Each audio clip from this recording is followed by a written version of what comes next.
lives or watched them the last few weeks, I'm trying out this new service where I can stream on multiple platforms at the same time. But what I discovered is that this streaming service, while really good and effective, does not let me interact live with those of you who are on Instagram, which is where most of you hang out with me. So I'm doing two at the same time, which is why I'm looking to my computer and looking to my phone, and I'm going to try to put these right next to each other so I can see any of the comments that come in on Instagram over here, but also see the comments that might be coming in through Facebook or YouTube, because that's where I'm streaming on this other device. Okay, we shall see. Hi, everybody who's here. Now I'm going to pull up these questions that came through. So earlier today, I said I'll be here live and I'd love to just coach you, support you, just offer any feedback around anything hard that's going on. And this is in the context of me having like a little bit of a crunch time. Thanks, Carol. I have a really busy season in general, but this week is busy with work things, and then I had this really cool opportunity. I just posted a little bit of like a sneak preview around that's in LA this Saturday that I'm planning a last minute trip down to participate in, and I can talk about that more after the fact. But that's really cool and exciting, but also just another thing to do. And then I have my cute cousin is getting married in Utah next week, so the whole family's going to be there for a week. And she asked me to do her cake, and I'm thrilled to do it. I love baking, which is a whole nother story, but I haven't done a wedding cake in a long time, and I'm really looking forward to it. And it just takes time and planning, and all of that. And then I ended up getting a really pretty nasty head cold over the weekend and didn't do any of the prep I was planning for all of these things. Just had to like sleep and rest and, take care of myself. So I posted about that yesterday, and a lot of you were really encouraging there, just letting me know what helps you when you're having a hard time. And then I wanted to kind of turn it around and ask what you're all going through, what kind of season you're in. And I had 3 just really amazing responses, like so vulnerable and courageous and brave and helpful. And I really appreciate the 3 of you who shared what you're navigating. So what I want to do here today is just speak to this and give you, what I can and what's appropriate in a social media live, but also maybe help you identify what you could need more of, whether it's something like therapeutic coaching support, or maybe reframing or shifting of your mindset, or something like self-care, maybe trying to help you identify the next baby step on your path. And I just love now the sun is coming out. We had some rain this morning, which is really nice in Northern California. I mentioned the smoke had started to come from fire season over the weekend, and then we got some rain this morning. So it feels like the tides are turning. At least my personal life is kind of baby stepping down the path of progress. Let's look at these submissions. So the first one writes, everything feels so hard, and I feel so apathetic, and I'm normally extremely empathic or empathetic. So there's so much in there, right? Just those 3 statements. Everything feels so hard, I feel so apathetic, and I'm normally extremely empathic. So there's external stress, because everything outside is hard. Everything feels so hard. Internal stress, because I'm suffering, to be totally disconnected from what's going on in your environment is suffering. And then the third layer of the difficulty is that tension, again, internally, that comes from comparison. Like normally in the past, I'm full of empathy, and yet now I'm full of apathy. And that doesn't feel right. That doesn't feel like me. That doesn't feel good to me. It doesn't line up maybe with who I am or how I see myself or who I want to be. So first of all, it's a lot of suffering. It's objectively a lot. It's objectively hard. And I want to just encourage, this will probably be part of what I do for all of these different submissions, but to encourage something that helps you access self-compassion. So I think you all know, for me, it's hand on chest, just acknowledging this is hard, there's apathy, there's lack of empathy. This is really hard. This is suffering. This is human. It's okay to suffer. It's okay to be human. And then right now in the comments, Carol is saying, I can relate to the external stress. There's so much. Just acknowledging, oh, this is part of the human experience. This is like a common, normal, not to minimize, but to normalize. This is an experience that every human feels at some point in their lives. And likely if I were to poll the people in my neighborhood right now, a good number of them would say, yeah, I feel like that right now, let alone ever. And just letting yourself know that it's human and you're not alone in it. And then to let the suffering be there. So you're not inviting more of it, but you're also not judging it. You're not resisting it. So self-compassion, the road to progress, to change, to real, deep, long-lasting shifts and wellness, that road is paved with self-compassion.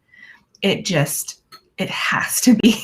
I mean, we can shame ourselves into change. We can shame ourselves into, I don't know, like short-term behavior change. You know, I think we've all used shame and been on the receiving end of shame.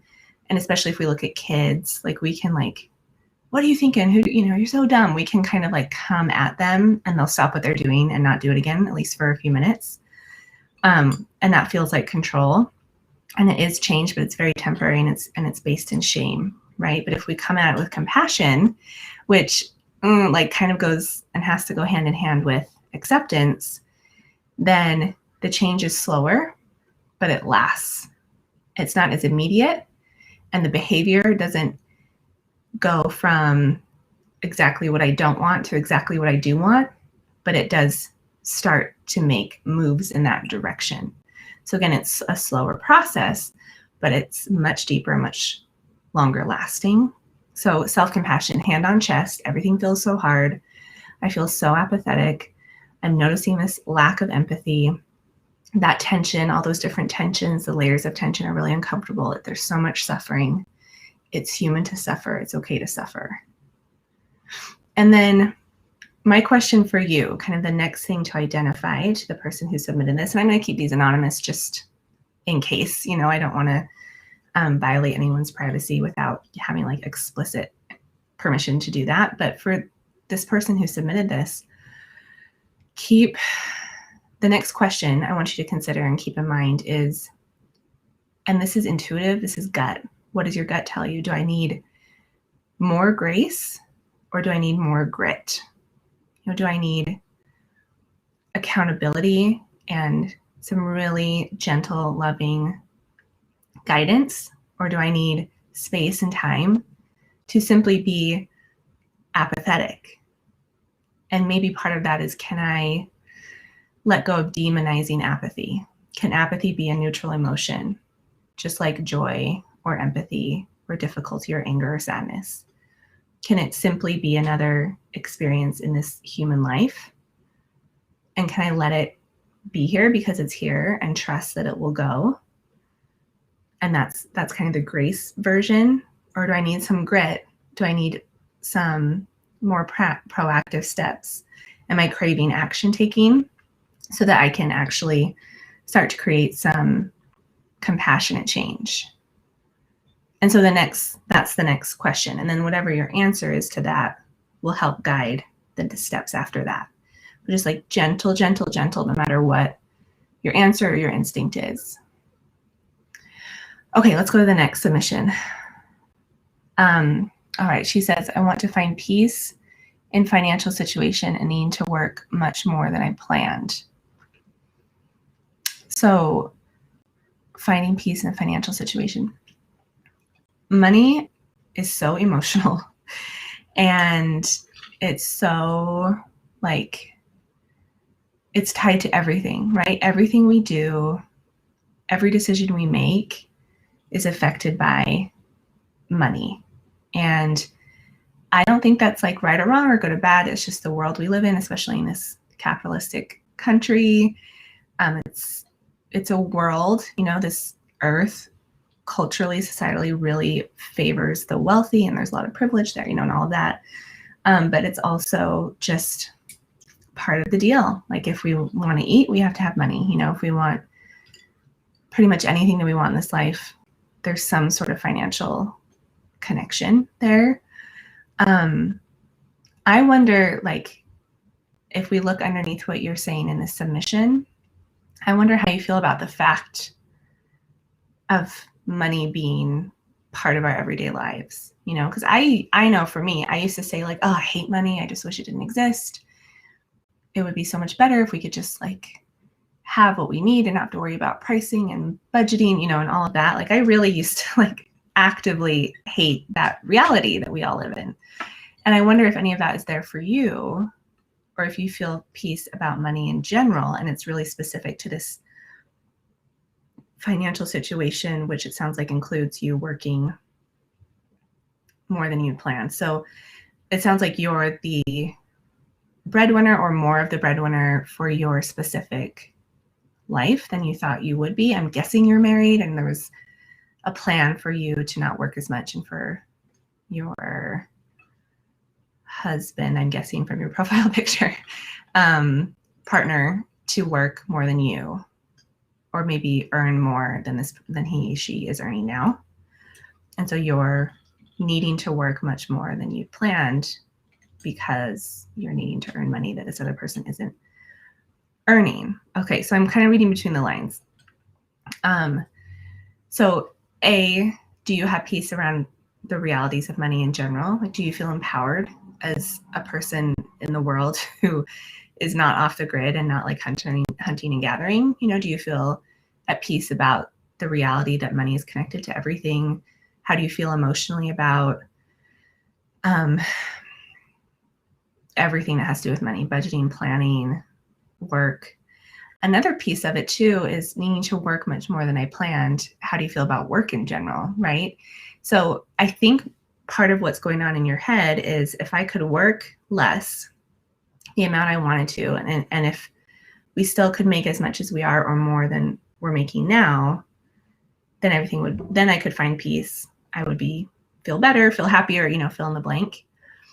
And if I've learned anything about money, it's that however you feel when you have like barely enough is how you're going to feel when you have more than enough. And in terms of money. So let's say right now, like you're barely making enough and the dynamic is that you work more than you want to. Let's say it switches again. So like your person is making a lot more money, so you cut back and you don't work anymore, or you work a little bit and there's plenty of money. There's still going to be the stuff underneath doesn't get solved by this superficial. It needs to be looked at underneath.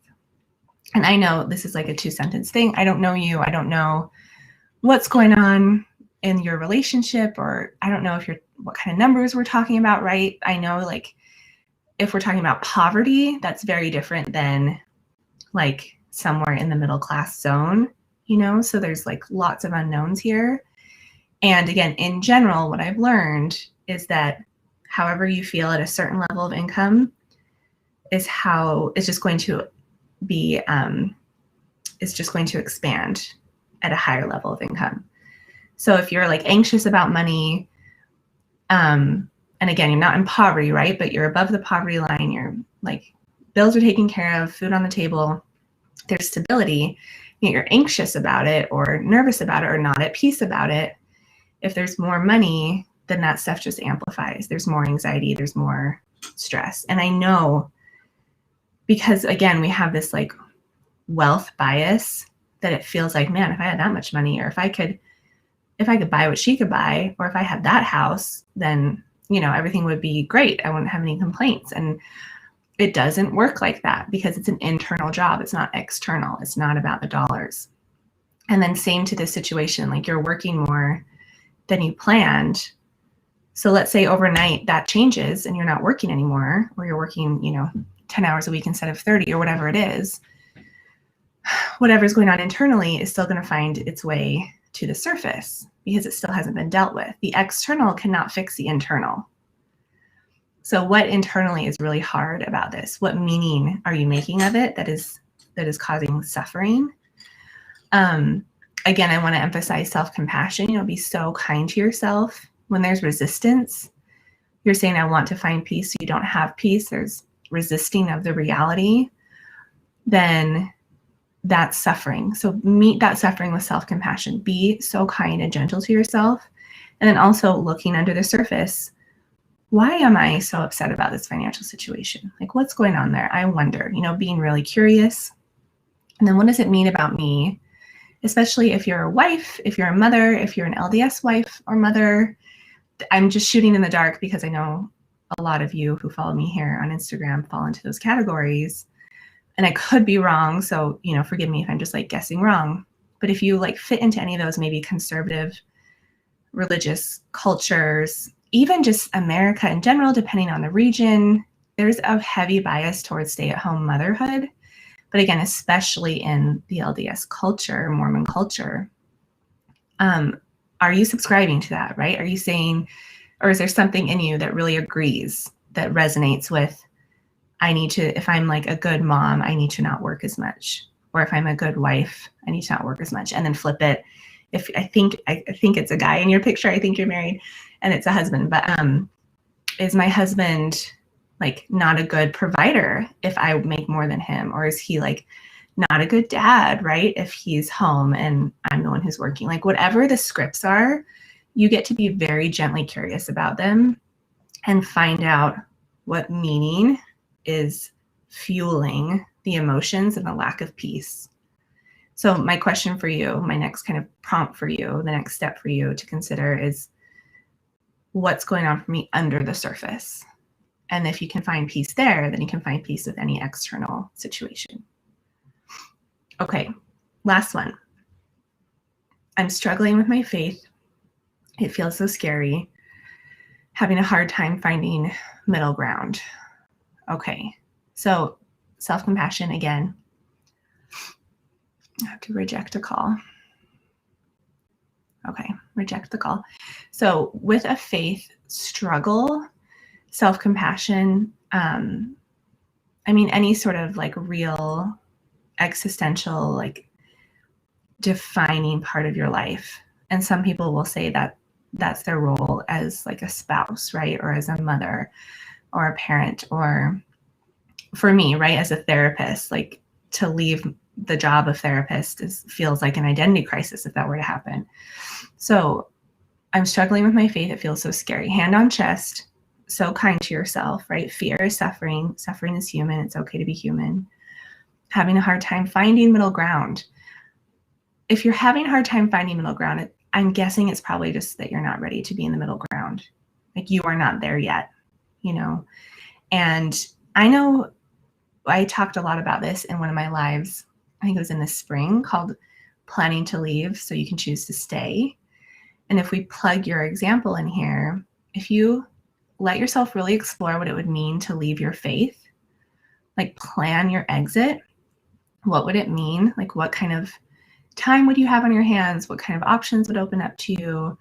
Let yourself really explore it. You don't have to actually act on it, but as a cognitive exercise, and a lot of people find this really useful to do in writing. And I just assigned this to a client this week. Write down your exit strategy.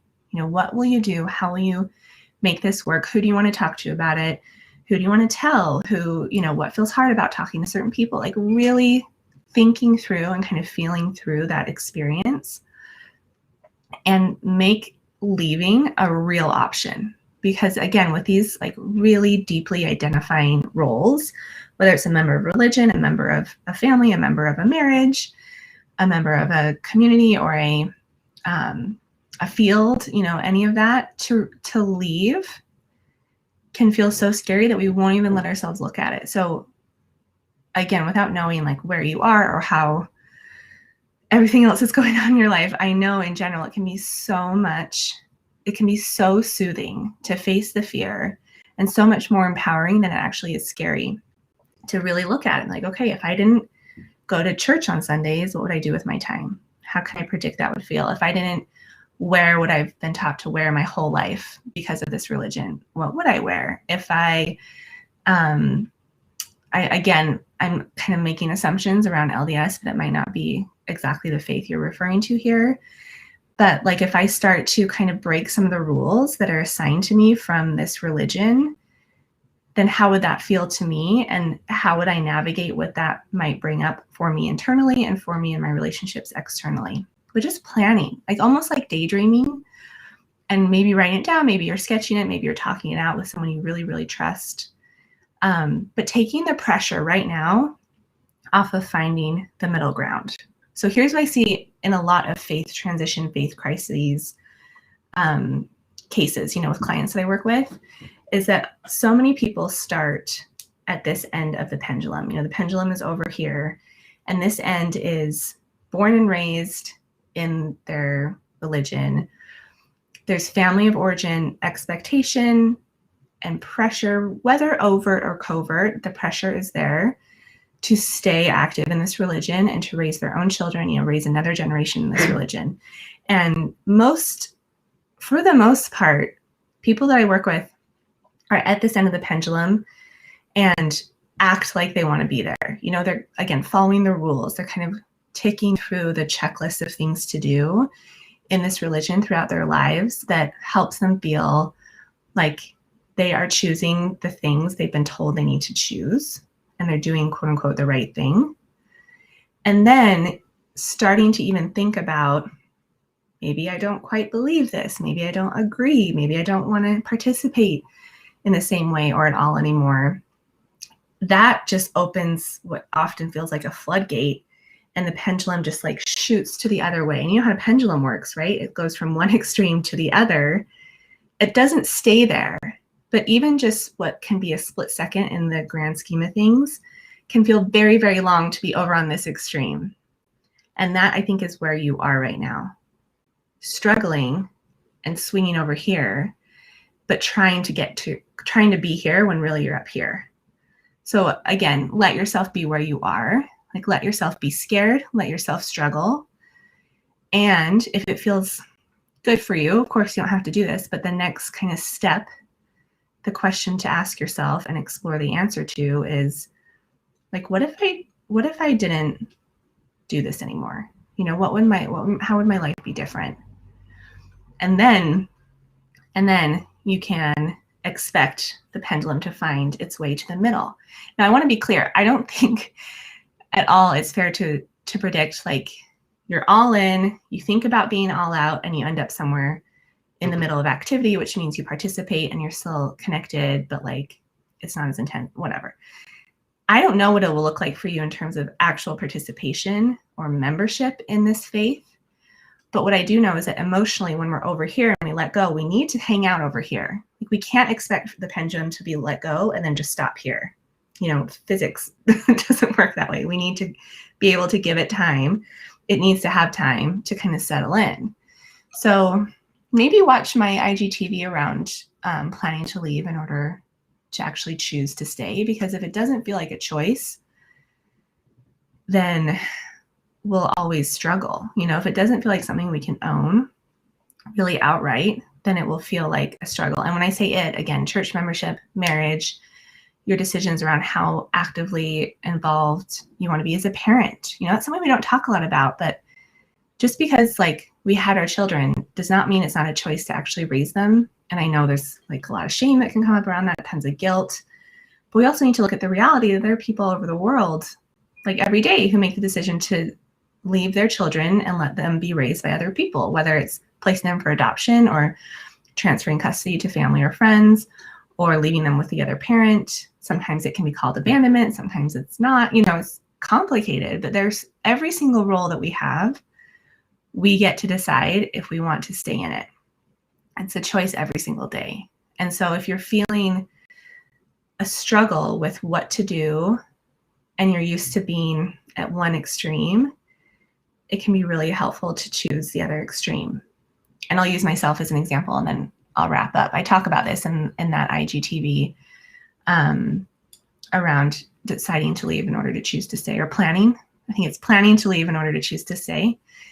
But the example that I always think of is my kids right now are almost 10, almost 8, just turned 5, right? So they're young, but we're out of the like tiny little children stage, you know, no more toddlers, no more preschool, no more diapers or, you know, screaming babies in the middle of the night. But when we were in the thick of that, like 3-4 years ago, when they were all really little and mostly home all the time, and, you know, I was like nursing or potty training or like sleep training, you know, all that stuff was just like really intense and demanding. It was fairly regular where I would just remind myself, like, I don't have to do this. You know, I don't have to be here. Like I could not be in my kids' lives. You know, I could leave them with their dad. He would do a good job. He would probably find someone else to help raise them. I don't have to do this. And I could pack my bags and, you know, go live a carefree, unattached life. And even as I say that now, I start to get like goosebumps and chills because it's so not what I want. You know, even in like the hardest moments, it was very clear to me from the moment I really considered it, like, I don't want to leave. I don't want to not do this. I want to do it. And engaging in potty training or sleep training or toddler, whatever, engaging in all of that from that position of, oh no, I want this. I took a look at the alternatives and that's not for me. I want this. I want to be here right now. That's a very different energy than I have have no choice. I'm stuck, I'm trapped, which is how it can feel sometimes, certainly in parenthood, also in marriage, also in religion. So go take a listen there, that person who submitted that question. Thank you to the three of you who asked for support. It's like an endless honor for me. It's not like an endless honor. It is an endless honor for me to hear about your lives. And then my hope for you is that you take whatever is helpful to you here and apply it however it's useful to you.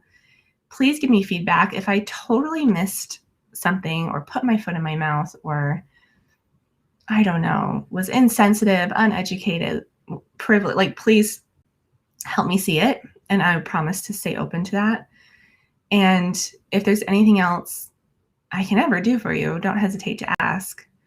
I think it's really worth just keeping you aware that I have openings for my coaching packages. It's the only way to work with me one-on-one moving forward through the rest of the year. So I'd love the three of you who submitted, if that's something that's useful to you, I would love to work with you or anyone who is listening to this. Application is linked at my bio, and I have a few spots still open before I close that enrollment on August 7th. We'll be getting started in that 12-week coaching package the week of August 9th. It's going to be really fun. But no matter what, thank you all for hanging out with me. As always, thanks for being here. And I will see you all later on. Okay, good. Bye, everyone.